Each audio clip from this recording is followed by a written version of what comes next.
ಪೀಠವನ್ನು ಕಡೆಗಣಿಸುತ್ತಿರುವ ವಿವಿ ಅವರಿಗೆ, ದೇವರಾಜೇಶ್ವರ ಪೀಠವನ್ನು ಕಡೆಗಣಿಸುವ ವಿವಿ ಅವರಿಗೆ, ವಿಶ್ವವಿದ್ಯಾಲಯ ಕುಲಪತಿ ಅವರಿಗೆ, ವಿಶ್ವವಿದ್ಯಾಲಯ ಕುಲಪತಿ ಅವರಿಗೆ, ವಿಶ್ವವಿದ್ಯಾಲಯ ದೇವರಾಜೇಶ್ವರ ಕಡೆಗಣಿಸುತ್ತಿರುವ ಕುಲಪತಿ ಅವರಿಗೆ, ದೇವರಾಜೇಶ್ವರ ಯೋಜನೆಯನ್ನು ಮೂಲೆಗುಂಪು ಮಾಡಿರುವ ಕುಲಪತಿ ಅವರಿಗೆ, ದೇವರಾಜೇಶ್ವರ ಕುಲಪತಿ ಅವರಿಗೆ, ದೇವರಾಜೇಶ್ವರ ಪೀಠವನ್ನು ಕಡೆಗಣಿಸಿದ ಕುಲಪತಿ ಅವರಿಗೆ, ದೇವರಾಜೇಶ್ವರ ಪೀಠವನ್ನು ಮೂಲೆಗುಂಪು ಮಾಡುವ ಕುಲಪತಿ ಅವರಿಗೆ, ಮೈಸೂರು ವಿಶ್ವವಿದ್ಯಾಲಯ ಕುಲಪತಿ ಅವರಿಗೆ,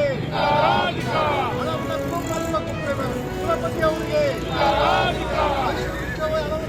ಕುಲಪತಿ ಅವರಿಗೆ, ದೇವರಾಜೇಶ್ವರ ಹಣಸೂಚಿ ಮಾಡಿದ ಕುಲಪತಿ ಅವರಿಗೆ, ಮೈಸೂರು ವಿಶ್ವವಿದ್ಯಾಲಯದಲ್ಲಿ ದೇವರಾಜೇಶ್ವರ ಪೀಠವನ್ನು ಕಡೆಗಣಿಸಿದ ಕುಲಪತಿ ಅವರಿಗೆ, ದೇವರಾಜೇಶ್ವರ ಪೀಠವನ್ನು ಮೂಲೆಗುಂಪು ಮಾಡುವ ಕುಲಪತಿ ಅವರಿಗೆ, ದೇವರಾಜೇಶ್ವರ ಪೀಠವನ್ನು ಮೂಲೆಗುಂಪು ಮಾಡುವ ಕುಲಪತಿ ಅವರಿಗೆ,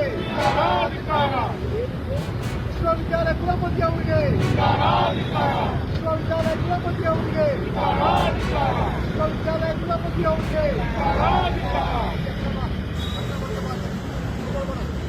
ಮೈಸೂರು ವಿಶ್ವವಿದ್ಯಾಲಯ ಕುಲಪತಿ ಅವರಿಗೆ, ಮೈಸೂರು ವಿಶ್ವವಿದ್ಯಾಲಯ ಕುಲಪತಿ ಅವರಿಗೆ, ದೇವರಾಜೇಶ್ವರ ಪೀಠವನ್ನು ಕಡೆಗಣಿಸಿದ ಕುಲಪತಿ ಅವರಿಗೆ, ದೇವರಾಜೇಶ್ವರ ಪೀಠವನ್ನು ಕಡೆಗಣಿಸಿದ ಕುಲಪತಿ ಅವರಿಗೆ, ಮೈಸೂರು ವಿಶ್ವವಿದ್ಯಾಲಯದಲ್ಲಿ ದೇವರಾಜೇಶ್ವರ ಪೀಠವನ್ನು ಕಡೆಗಣಿಸಿದ ಕುಲಪತಿ ಅವರಿಗೆ, ದೇವರಾಜೇಶ್ವರ ಯೋಜನೆಯನ್ನು ಕುಲಪತಿ ಅವರಿಗೆ, ವಿದ್ಯಾರ್ಥಿಗಳಿಗೆ ಮಾಹಿತಿ ನೀಡದ ಕುಲಪತಿ ಅವರಿಗೆ, ವಿದ್ಯಾರ್ಥಿಗಳಿಗೆ ಮಾಹಿತಿ ನೀಡಿದ ಕುಲಪತಿ ಅವರಿಗೆ, ಸಂಶೋಧಕ ವಿದ್ಯಾರ್ಥಿಗಳಿಗೆ ಮಾಹಿತಿ ನೀಡಿದ ಕುಲಪತಿ ಅವರಿಗೆ, ದೇವರಾಜೇಶ್ವರ ಯೋಜನೆಗಳನ್ನು ಪ್ರತಿನಿಧಿಸಿರುವ ಕುಲಪತಿ ಅವರಿಗೆ, ದೇವರಾಜೇಶ್ವರ ಪೀಠವನ್ನು ಕಡೆಗಣಿಸಿದ ಕುಲಪತಿ ಅವರಿಗೆ, ದೇವರಾಜೇಶ್ವರ ಪೀಠವನ್ನು ಕಡೆಗಣಿಸಿದ ಕುಲಪತಿ ಅವರಿಗೆ. ನಮ್ಮ ಮೈಸೂರು ಕನ್ನಡ ವೇದಿಕೆಯಿಂದ ಇವತ್ತು ದೇವರಾಜೇಶ್ವರ 110ನೇ ವರ್ಷದ ಹುಟ್ಟುಹಬ್ಬ. ಈ ಸಂದರ್ಭದಲ್ಲಿ ಏನಾಗಿದೆ ಅಂದರೆ, ಮೈಸೂರು ವಿಶ್ವವಿದ್ಯಾಲಯದಲ್ಲಿ ದೇವರಾಜೇಶ್ವರ ಪೀಠವನ್ನು ಮೂಲೆಗುಂಪು ಮಾಡಿದ್ದಾರೆ. ಇವತ್ತು ದೇವರಾಜೇಶ್ವರ ಪೀಠವನ್ನು ಇವತ್ತು ಯಾವ ರೀತಿ ಒಂದು ಬಳಕೆ ಮಾಡ್ತಾರೆ ಅನ್ನೋದು ಗೊತ್ತಿಲ್ಲ ಅವ್ರಿಗೆ. ದೇವರಾಜೇಶ್ವರ ಕೊಡುಗೆಗಳನ್ನ ಮತ್ತೆ ಅವ್ರು ಮಾಡಿದ ಯೋಜನೆಯನ್ನ ವಿವಿ ಅವರು ಯಾವುದೇ ರೀತಿಯ ಮಾಹಿತಿಯನ್ನು ನೀಡದೆ ಅಲ್ಲೇ ಒಂದು ಕಚೇರಿ ಮಾಡಬೇಕು, ಯೋಜನೆ ಅಧಿಕಾರಿನ ನೇಮಕ ಮಾಡಬೇಕು. ಆದರೆ ಏನೂ ಮಾಡಿಲ್ಲ. ಸರ್ಕಾರದಿಂದ ಬರುವಂತ ಹಣ ಗುರು ಮಾಡ್ತಾ ಇದ್ದಾರೆ. ಇವರು ಜನಪ್ರತಿನಿಧಿಗಳು ಹೇಳಿದ್ರು ಸಹ ಜನಪ್ರತಿನಿಧಿಗಳು ಕ್ಯಾರೆ ಅಂತ ಇಲ್ಲ. ಅವರು ಇಂಥ ಕುಲಪತಿ ಮೈಸೂರಿಗೆ ಬೇಕಾದದು ಎಕ್ಸ್ಟ್ರಾ ಪ್ರಶ್ನೆ ಆಗಿದೆ. ಕೂಡಲೇ ಆತನ ವರ್ಗಾವಣೆ ಮಾಡಬೇಕು, ಇಲ್ಲ ಆತನ ಸಸ್ಪೆಂಡ್ ಮಾಡಬೇಕು, ಆತನ ಬಿಟ್ಟು ಬೇರೆ ಇನ್ಯಾರ ಕುಲಸಚಿವನ ಹಾಕಬೇಕು. ಯಾಕೆಂದ್ರೆ ಇವತ್ತು ಆ ಮಹಾನ್ ವ್ಯಕ್ತಿಯ ಕುಡಿ ಅಪರಾಧವಾದದ್ದು. ದೇವರಾಜೇಶ್ವರ ಅವರು ಇವತ್ತು ಮಲವರ್ಣ ಪದ್ಧತಿನ ನಿಷೇಧ ಮಾಡಿದ್ರು. ಮೈಸೂರಿಗೆ ವರ್ಣ ಚಾನಲ್ನಲ್ಲಿ ಕಾವೇರಿ ನೀರನ್ನು ಕೊಟ್ಟಿದ್ದಾರೆ. ಮತ್ತೆ ಜೀತ ಪದ್ಧತಿಯನ್ನು ನಿಷೇಧ ಮಾಡಿದ್ರು. ಉಳುವನೆ ಒಡೆಯ ಅಂತ ಒಂದು ಜಾರಿಗೆ ತಂದ್ರು. ದೀನ ದಲಿತರು ಹಿಂದುಳಿದವರಿಗೆ ಚುನಾವಣೆ ನಿಲ್ಲುವಂತ ಅವಕಾಶ ಮಾಡಿಕೊಟ್ರು.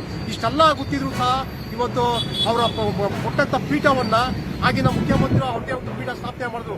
ಅದನ್ನ ಇವರು ಕಡೆಗಣಿಸಿ ಮೂಲೆಗುಂಪು ಮಾಡಿದ್ದಾರೆ. ಅಂದ್ರೆ ವಿದ್ಯಾರ್ಥಿಗಳಿಗೆ ಯಾವ ರೀತಿ ಇವರು ಸಂಶೋಧನೆ ಮಾಡಕ್ಕೆ ಮಾಡ್ತಾರೆ, PhD ಬರುವಂತ ವಿದ್ಯಾರ್ಥಿಗಳಿಗೆ ಇವತ್ತು ಯಾವ ರೀತಿ ಅವರು ಅವ್ರಿಗೆ ಯೋಜನೆ ಬಗ್ಗೆ ಹೇಳ್ತಾರೆ ಅನ್ನೋದು ಎಕ್ಸ್ಟ್ರಾ ಪ್ರಶ್ನೆ ಆಗಿದೆ.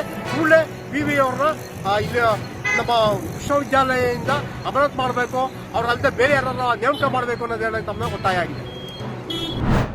ಮಾಡೋ ತಪ್ಪಿಗೆ ಪಾಪ ಅವ್ರು ಏನು ಸರ್ ಮಾಡೋಕ್ಕಾಯ್ತದೆ?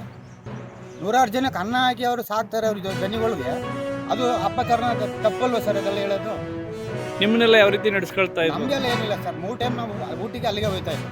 ನಮ್ಮ ಕೆಲಸ ಆಯಿತು, ನಾವಾಯಿತು, ದೇವಸ್ಥಾನ ಭಾಗದಲ್ಲಿ ಕಸ ಗುಡಿಸ್ತಾ ಇದ್ದು ಬರ್ತಾ ಇದ್ದೆವು. ನಾವು ಬತ್ತಿ ನಮ್ಮ ಕೆಲಸ ಆಯಿತು, ನಮ್ಮ ಮನೆ ಆಯಿತು. ಮಾಹಿತಿ ಕಚೇರಿ ಬಂದು ಕರೆದ್ರೆ ಈ ಥರ ಅಂತ ಸರ್. ನೈಟಿಗೆ ಯಾರು ನಾವು ಬರೋಲ್ಲ. ಏನಾದ್ರೆ ಬೆಳಗ್ಗೆ ಟೈಮ್ ಬನ್ನಿ, ಪೊಲೀಸರು ಬರಲಿ, ಡಾಕ್ಟ್ರು ಬರಲಿ, ನಮ್ಮ ಮಾಹಿತಿ ಕಚೇರಿ ಬರಲಿ, ಬಂದಾಗ ನಾವು ತಕ್ಕೊಡ್ತೀವಿ ಸರ್. ಅಲ್ಲಿ ಗಂಟೆ ನಾವು ಮುಟ್ಟಕ್ಕೆ ಹೋಗಲ್ಲ ಅಷ್ಟೇ ಸರ್. ಈಗ ಅವ್ರು ಮಾಡಿರೋ ಆರೋಪ ಎಲ್ಲ ಸುಳ್ಳು ಅಂತ ಹೇಳ್ತೀರಾ? ಅದು ಕರೆಕ್ಟ್ ಸರ್. ಅದು ಸುಮ್ಮನೆ ಇಲ್ದಿರೋದೆಲ್ಲ ಹೇಳಿ ಸಮ ಅವ್ರು ದನಗಳಿಗೆ ಯಾಕೆ ಸಮ ಇದು ಮಾಡಬೇಕು? ದನಗಳು ಏನು ಸರ್ ತಪ್ಪು ಮಾಡಿದ್ದಾರೆ? 3 ಟೈಮ್ ಅವ್ರದ್ದು ಅನ್ನ ತಿನ್ಕೊಂಡು ಅನ್ನ ಕೈ ತುಂಬ ಸಂಬಳ ಇಸ್ಕೊಂಡು ಎಲ್ಲ ಅವ್ರ ಅಣ್ಣ ತಂದ್ರೆ 4 ಜನ ಮನೇಲಿ ಕೆಲಸ ಮಾಡ್ಕೊಂಡಿದ್ರು. ಈಗ ಅವ್ರ ಮೇಲೆ ಅಪರಾಧ ಅಷ್ಟೇ ತಪ್ಪಲ್ವಾ ಸರ್ ಇದು? ಯಾರು ಮುಸುಕುದಾರಿಗಳು? ಹ್ಞೂ ಸರ್. ಸುಮ್ಮನೆ ಇಲ್ಲ ಇವ್ನು ಚಿನ್ನಯ್ಯ ಅಂತ ಅವ್ರ ಮೇಲೆ ಯಾಕೆ ಸರ್ ಅಪರಾಧ ಹೊರಿಸ್ಬೇಕು? ಏನಕ್ಕೆ ಈ ರೀತಿ ಅಪಪ್ರಚಾರ ಮಾಡ್ತಾ ಇದ್ದಾರೆ ಅವರು? ಅದನ್ನ ಏನಕ್ಕಂತ ಗೊತ್ತಾಯ್ತಲ್ಲ. ಅದು ದುಡ್ಡು ಕಾಸು ಏನಕ್ಕಂತ ಒಂದು ಗೊತ್ತಾಯ್ತಲ್ಲ ಸರ್. ಅದು ಭಾಳ ತಪ್ಪು ಸರ್ ಮಾಡ್ತಾರೆ. ನಾನು ಸರ್ 7-8 ವರ್ಷ ನಾನು ಇದ್ದೆ ಸರ್ ಅಲ್ಲಿ. ನಾನು ಫಸ್ಟು ಹೋದಾಗ ಒಂದು 2 ವರ್ಷದ ಮುಂಚೆ ಒಂದು ತೆಗ್ದಿದ್ದೆ ಸರ್. ಆಮೇಲೆ ಒಂದು 3 ವರ್ಷ ಬಿಟ್ಟು ಅದೊಂದು ತೆಗೆದೆ ಸರ್ ಅಷ್ಟೇ. ಆದರೆ ಡಾಕ್ಟ್ರುಗಳು ಇವರಲ್ಲಿ ಬರ್ತಾರೆ, ಸರ್ ಇಲ್ಲಿ ಮಾಡೋಕ್ಕಾಗಲ್ಲ ನಾವು ತಗೋಯ್ತೀವಿ ಅಂತ ಅಂದಾಗ ಅಲ್ಲೇ ಪ್ಯಾಕ್ ಮಾಡಿ ನಾವು ಆಂಬುಲೆನ್ಸ್ಗೆ ಹಾಕಿ ಬೆಲ್ ತಗೊಂಡು ಕಳಿಸ್ಬಿಟ್ಟಿವಿ ಸರ್. ನಾವು ಮಾಡ್ತಾ ಇದ್ದೇನೆ ಸರ್. ನಾವು ಯಾಕೆ ಸರ್ ಇಲ್ದೇ ಇದ್ರಲ್ಲಿ ಪಾಪ ಅವರು ದನಗಳಿಗೆಲ್ಲ ಯಾಕೆ ಸರ್ ಇದು ಮಾಡಬೇಕು? ಭಾಳ ತಪ್ಪಲ್ವ ಸರ್ ಇದು? ಈ ಅತ್ಯಾಚಾರ ಆ ಥರ ಏನೂ ಆಗಿಲ್ಲ ಅಲ್ಲಿ? ಅದೆಲ್ಲ ಏನೂ ಇಲ್ಲ ಸರ್. ನಮಗೆ ಗೊತ್ತಿದ್ದ ಮಟ್ಟಿಗೆ 7-8 ವರ್ಷ ನಾವು ಮಾಡಿದ್ದೀವಿ ಸರ್. ಆ ಥರ ಏನೂ ಇಲ್ಲ ಸರ್. ಅದು ಯಾವ ಒಂದು 10 ವರ್ಷ ಆಯಿತು ಸರ್ ಇದು ಕೆಲಸ ಬಿಟ್ಟು. ಏನಕ್ಕೆ ಬಿಟ್ರಿ? ಸರ್ ನಮ್ದು ಯಾವುದೋ ಒಂದು ಕೇಸ್ ಆಗಿತ್ತು, ಆ ಕೇಸ್ಗೋಸ್ಕರ ನಾನು ಒಳಗೊಂಡೋದೆ. ಅಲ್ಲಿ ಒಂದು 6-7 ವರ್ಷ ನಾನು ಅಲ್ಲಿ ಒಳಗಿದ್ದೆ. ಆಮೇಲೆ ನಾನು ಬಂದು ಇಲ್ಲಿ ಊರಿಗೆ ಸೇರ್ಕೊಬಿಟ್ಟೆ ಸರ್. ನಾನು ಅಲ್ಲಿಂದ ಬಂದು ಇಲ್ಲಿ ಕೆಲಸ ಸೇರ್ಕೊಂಡು ಮತ್ತೆ ಅಲ್ಲಿ ಹೋಗಿಲ್ಲ ನೀವು? ಇಲ್ಲ ಸರ್.